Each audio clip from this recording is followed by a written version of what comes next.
Thank you for joining me again today in the Jamaica kitchen. How many of you out there love Thai food? I love Thai food. You know, I have an addiction with spicy foods, anything hot. But Thai food, there's just something so original, unusual. Spices are very different than, say, Chinese or Japanese. I love Thai food. I absolutely love it. And I'll go to any city and ask for their best Thai food so I can try it. And I've been fortunate to have some really exceptional Thai food. But along the way, when I moved from Las Vegas to New Mexico, I really didn't find anything that I thought was exceptional. So I started to learn how to make Thai food myself. So today we're going to make my favorite Thai dish, which is Panang Curry. And it's a lovely red chili curry that's mixed with coconut milk, and you can add chicken, you can add vegetables, any kind of vegetables or any kind of meat. You can do it with salmon, you can do it with beef, you can do it with pork, whatever you choose. So let's have a look at the ingredients that we're going to use today. So for our ingredients today, we have approximately 3 pounds of chicken thighs. It's been washed, cleaned and removed the excess fat. Gave it a light seasoning with seasoned salt and garlic powder last night. And then we also have our Penang seasonings. So this is a Penang curry paste, and so is these 2 small jars right here. And I use either one of these, and these are the most common ones that you'll find when you go to your international store. And they both, to me, taste really good. So today I'm going to just use the cans, because I've had these for quite a while. It's time to use them up. And then also we're going to use coconut milk. And of course, no Penang can be cooked without lemongrass. And this is lemongrass. You see, it looks like a very thick reed. And lemongrass is quite popular in a lot of hand soaps and whatnot. We also have 12 minced garlic cloves. And so this is Kaffir lime leaves. And they have a distinctive flavor. And I don't believe that Penang tastes right without it. So to give it an authentic taste, I use the Kaffir lime leaves. And they're available in most Asian stores and also most international stores. And here we have 2 medium onions chopped. And for our veggies, which can be whatever you really choose, I like to have peas, some yellow and green zucchini, and also some red bell peppers. And we also have 2 carrots sliced. You can add bamboo shoots, you could do potatoes. It's very common to see a lot of green onion and also celery. Well, I particularly prefer this. Alright, so that's our ingredients for today. And let's get started. As usual, I start with browning my meats. And typically, this Thai dish is not made with brown meats. It's just the raw meat is added to the coconut sauce and cooked that way. But I brown my meat because I like the extra layer of flavor. So this is about 3 pounds of chicken thighs, bone, skinless. And I seasoned this last night before I went to bed with some seasoned salt and garlic.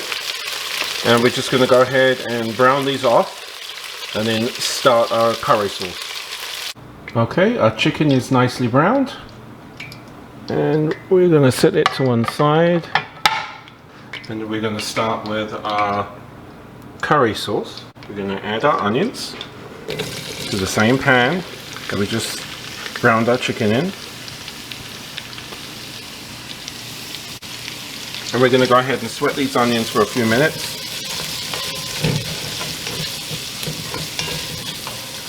Just to get them slightly translucent. So with this curry, you can use any vegetables you like. And most of the time when I eat it in a restaurant, I actually eat the vegetarian version and don't usually request meat.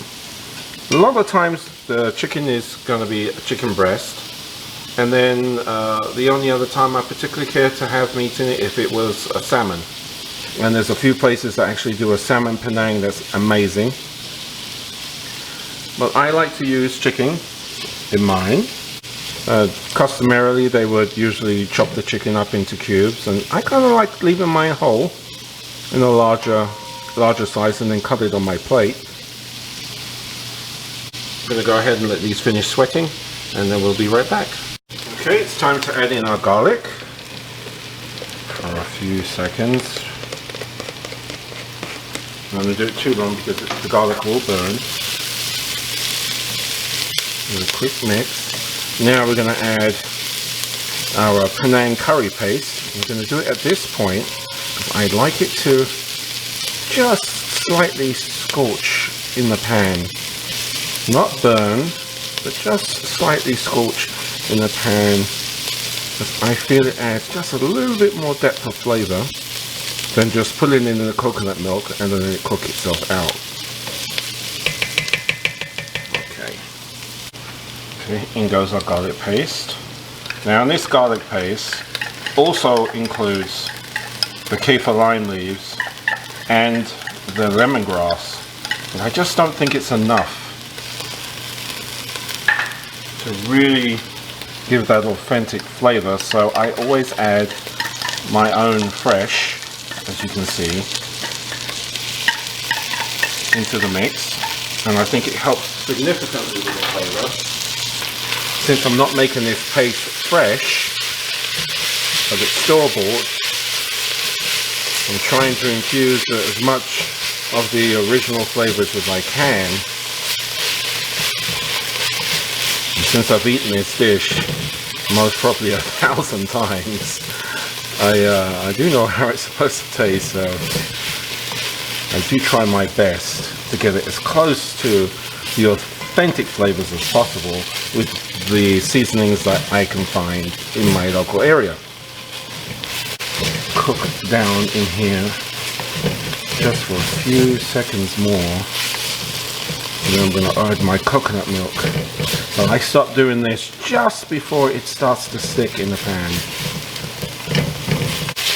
Okay, right there, starting to stick a little bit on the bottom. See the colour coming in right there? Right there, see that? I don't know if you can see that really clearly. It's just sticking just slightly. Now I'm going to go ahead and add my coconut milk.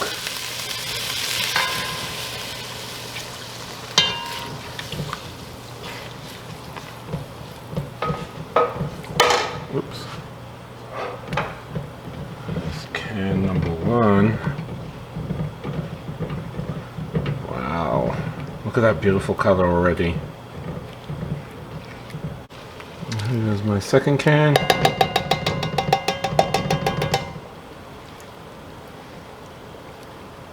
Okay. A good stir.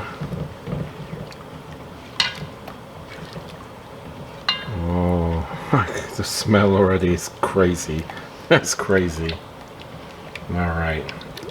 So I'm going to add my first of my vegetables. And the longest to cook is going to be my carrots. So I put my carrots in first. And that's about a cup of carrots sliced. I'm also going to add my lemongrass. So you see I've cut it. And you see I've taken the bulb and kind of put some slices through it. Lemongrass is just amazing. The flavor of the lemongrass is just, it's ridiculous. I know you guys like smelling it in your household products, but in food it's insane. And then I'm going to add myself about, I don't know, what's this, maybe 10 kaffir lime leaves. And those I do not chop. Some places chop them. Throw another couple in. Some places chop them, but I don't like it chopped throughout my food. I like to be able to remove these easily when I'm finished. Now we're going to go ahead and add our chicken back.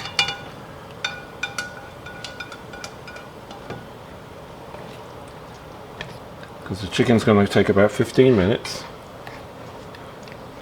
to cook, and the carrots will take about roughly the same. I like my carrots a little softer. I don't particularly care for them to be crunchy in this particular dish.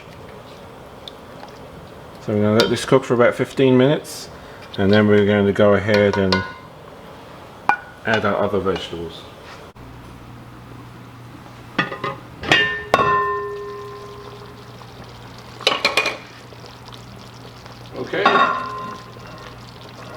Okay, we're at the 15-minute mark here. Looks beautiful. The smell is absolutely delicious. The kaffir lime leaves and the lemongrass, so prominent in this dish. It's just beautiful. All right, so now we're going to add our green peas. Let those cook for about 5 minutes. They are frozen green peas, by the way.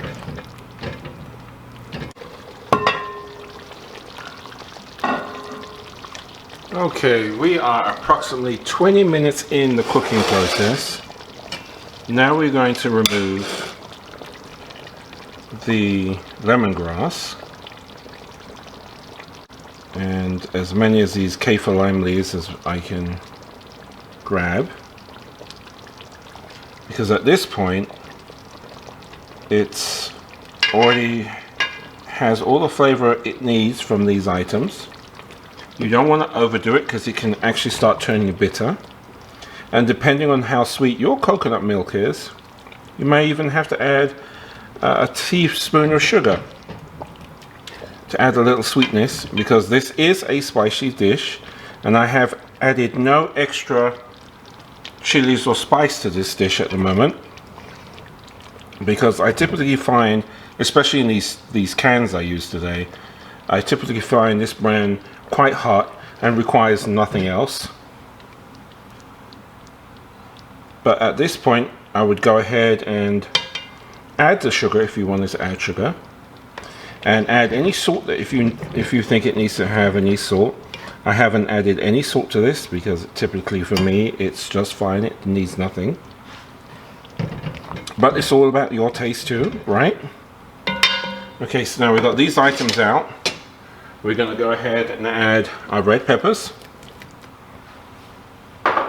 and our yellow and green zucchini. Give it a good stir in. And also, we are now going to add some fresh basil and cilantro, which I did forget to mention at the very beginning.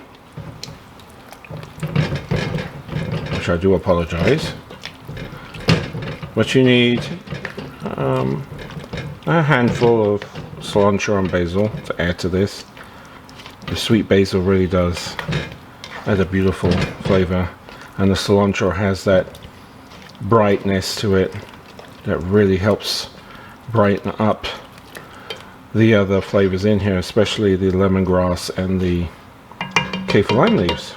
All right. Few more minutes, maybe 2 at the most, because you don't want these going soggy on you, and then we're good to serve.